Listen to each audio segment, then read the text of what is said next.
Hello everyone. তো সবাই কেমন আছো? আশা করি সুস্থ আছো, ভালো আছো। তো আমিও অনেক ভালো আছি। তো চলে আসলাম আজ নতুন একটি ভিডিও নিয়ে। আমি রূপা। আমার ভিডিও তো তোমরা সকলেই কম বেশি দেখে থাকো। তো চলো আজ তোমাদের সাথে আমার একটু ঘরোয়া কিছু রান্নাবান্না এইসবের ভিডিওই তোমাদের সাথে শেয়ার করি। চলো, তো আজ দেখাবো আমি রান্না করব কাউন চালের পায়েস।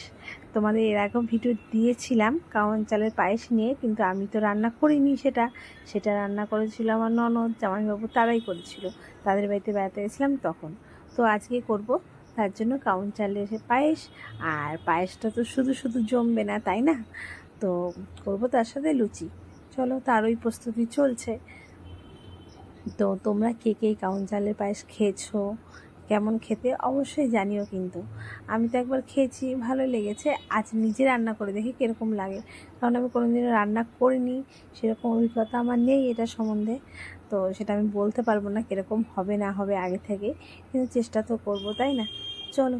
আর এই কী বলবো, লুচি বানানো তো তোমরা সবাই জানো, এটা তো কোনো বলারই কিছু না। তো এই যে তারই প্রস্তুতি চলছে। তো মাখা ঠাকা করে নিই, মেখে ঠেকে রাখি, কারণ একা একাই করতে হবে আর আমি একা একাই করি। তো আমার তো সব কিছু গুছিয়ে নিয়েই করতে হবে, তাই না? চলো তাহলে করি আর তোমাদের সাথে কিছু কথা বলি। এই দেখো, এই যে চাল, তোমরা কে কে এই চালগুলো দেখেছো বলো? আমি তো এরকম চাল দেখেই অবাক যে এরকমও ছোট ছোট চাল হয়। তো ফার্স্ট টাইম দেখছি আর কি। তো আমি তো এই ফার্স্ট টাইমে চালগুলো দেখছি। আর এই যে চালগুলো গ্লাস ভরে মেপে নিচ্ছি, কারণ একটা মাপ আছে। আমার ননদ বলে দিয়েছে বারবার করে, বৌদি এইভাবে মাপবি আর এতটা মাপে এতটা দুধ দিতে হবে। যাই হোক, আমি তো যেহেতু নতুন, তাই ওরা আমাকে মাপটা বলে দিয়েছে, কারণ ওরা যেহেতু আন্দাজ রান্নাবান্না করে এইটা, তাই জন্য ওরা আন্দাজটা বোঝে। যেহেতু আমি আন্দাজ বুঝবো না, তাই জন্য আমাকে মাপটা বলে দিয়েছে। চলো, চালটা নিয়ে আমি মাপ করে এখানে ধুয়ে রেখে দিয়েছি। আর এখানে হাঁড়িতে দুধ গরম বসিয়ে দিই। তো কি বলো তো, এখনকার মানুষের কথা আর কি বলবো, মানে মানুষের তো বিবেক, বুদ্ধি, ভাবনা, চিন্তা বলে কিচ্ছু নেই। কখন মানুষ অন্যের ঘাড়ে দোষ দিয়ে নিজেকে সবসময় পরিষ্কার রাখবে সেটা নিয়েই সবসময় ভাবে। নিজের যে কতটা দোষ বা কতটা ভুল ছিল, আছে, থাকে, সেটা কখনো দেখার প্রয়োজন মনে করে না। কিন্তু অন্যের গায়ে কাদা ছেড়ানোর জন্য মানুষ সবসময় আগে রেডি থাকে। তো সেদিকে তাদের তো কোনো বিন্দুমাত্র মানে কি বলবো, কি আর বলবো, মানে ভাষা খুঁজে পাচ্ছি না। যাই হোক, বাদ দাও, ছাড়ো। ওদের কোনো দিনও হবে না, আর কোনো দিনও ছিলও না, আর কোনো দিনও হবেও না। আর তারা সেটা নিয়ে কোনো দিনও ভাবেও না। তারা ভাবে নিজেরাই মহান, নিজেরাই সব কিছু, নিজে যেটা বোঝে সেটাই ঠিক, তার উপরে আর কেউ কিছু কখনো জানতেও পারবে না আর বলতেও পারবে না। কারণ বলে না, সব জানতা হরিদাস পাল একরকম আছে, সেই ধরনেরই কিছু মানুষ, তাদের কথাই বলছে। হ্যাঁ, তো তাদেরকে তো আর কিছু বলার নেই না। তারা যেহেতু নিজেই জেনে গেছে, নিজেই বুঝে গেছে আর নিজেই সব জানে, তাদের কোনো মানে ভাবনা, চিন্তা, বিবেক, বুদ্ধি কোনো কিছুই নেই। আর তারা কারোর কিছু পরোয়া করে না, তার জন্য তাদেরকে কিছু বলারও দরকার নেই। কারণ তারা ভাবে নিজেরা, হয়তো তারা এটাও ভাবে তারা ভগবানের উপরে। যাই হোক, সেই সব মানুষকে আর আমি কী করে বলবো, তাই না? যাদের নিজেদের কোনো মানে রুচি, বিবেক, বুদ্ধি না আছে, না বোঝে।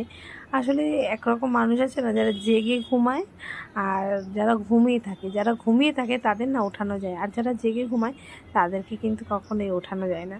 তো সেরকমই এদের কোনো দিনই সেই জিনিসটা হবে না, আর তারা কোনো দিনই বুঝবে না। তারা চিরকাল যেরমটি ছিল সেরমটি থেকে যাবে। তাই সেই সব মানুষকে মানে বোঝানোর বা ভালো করার, ভালো রাখার কোনো দায়িত্বই আমার নেই। আর সেসব নিয়েও আমি বসিনি, আর ভাবতেও আমি চাই না। তো যাই হোক, কথায় কথায় দেখো আমার এখানে ময়দা মাখা হয়ে গেছে। আর এখানে আমি দুধটা গরম বসিয়ে দিয়েছিলাম। তো এখানে ময়দাটা মেখে নিয়ে এখন চলো দেখি দুধটা কতটা জাল হয়েছে। তো দুধটা প্রায় অনেকটাই জাল হয়ে গেছে, ফুটে গেছে। তো এখানে আমি ময়দা মাখা কমপ্লিট, আর এখানে চালটা ধুয়ে রেখেছিলাম, চালটা আমি দিয়ে দেবো এবার দুধের মধ্যে।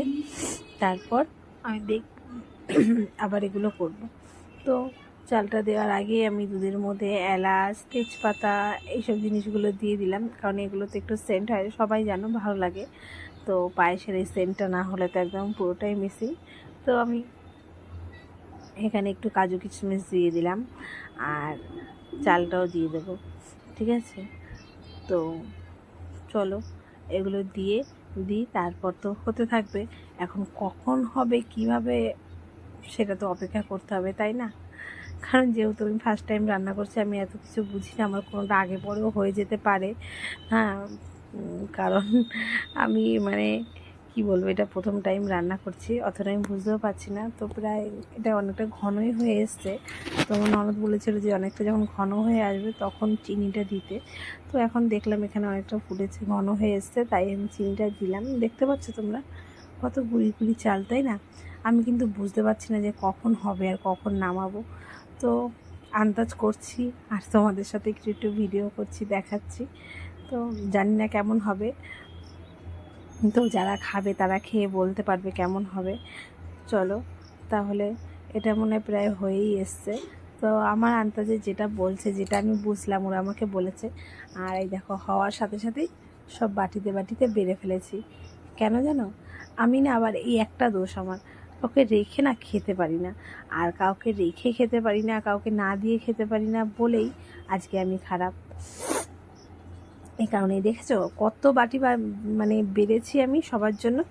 তো এরকম ধরো, আমার যেহেতু বাপের বাড়ির সামনে আছে বাপের বাড়ি, কাকা বাড়ির সামনে আছে কাকা বাড়ি, ঠাকুমা বাড়ি, মানে যারা যারা আমার সামনে থাকে অন্তত আশেপাশে, তাদেরকে আমি যাই করি একটু ভালো মন্দ করলে দেওয়ার চেষ্টা করি। একা খাওয়ার মানে কথা কখনোই ভাবি না, কিন্তু না, এই যে দিতে দিতে খাওয়াতে খাওয়াতে সবার সব কিছু চাহিদা পূর্ণ করতে করতে না একটা সময় যখনই কিছু না পারি বা যখনই কিছু না মানে তাদের জন্য দিতে পারি, করতে পারি, তখনই কিন্তু তাদের গলাটা বেরিয়ে যায় আর তাদের আসল রূপটা আমাদের সামনে চলে আসে।